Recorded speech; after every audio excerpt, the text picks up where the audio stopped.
Pale ales, the beer that won America and then conquered the world. Golden in color, moderate in ABV and hop profile, depending on if it's an American or an English style. American style pales are more fruity and citrusy, as opposed to English styles that are more earthy and floral. A bridge between lagers and stouts, drinkable and versatile.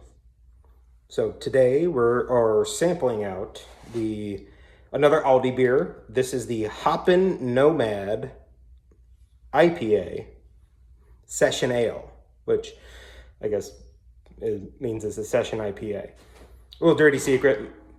Most distributors say, why are you giving me a pale ale? Why don't you just call it a session IPA because it'll sell way better? But they're the same thing. I love an American style pale ale and an English style pale ale. They're really balanced beers. They have just enough hops and just enough malt to really scratch that itch. I mean, if you want something more malty, I'd say go for an English style. If you want something more kind of pale golden, a little lighter, drinking it next to a fire outdoors in the spring or summertime, go for an American pale. Another thing with pale ales is that the hop lupulins drop off the table on them after about 6 to 8 months. So it's always a good idea to check the born-on date when you're getting a pale ale. This one was, best by 12/1/2026. We'll see.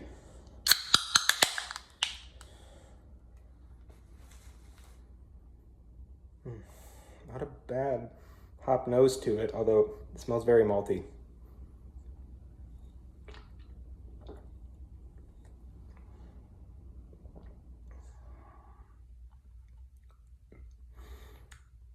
You know, for a 729 6-pack, that's not a terrible IPA. You could definitely stomach that.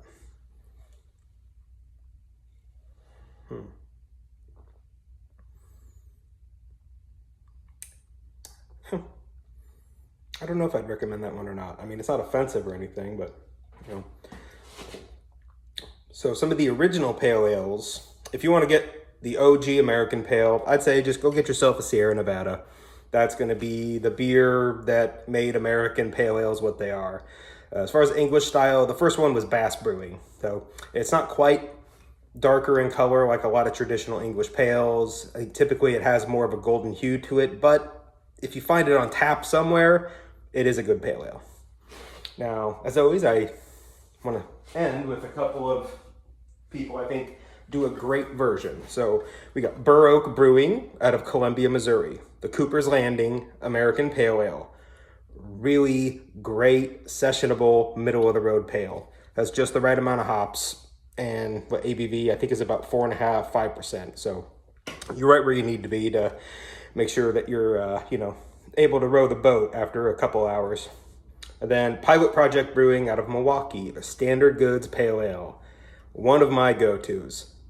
Fabulous pale, super easy to drink, and has a pretty dang good price point for being a craft brewed pale ale.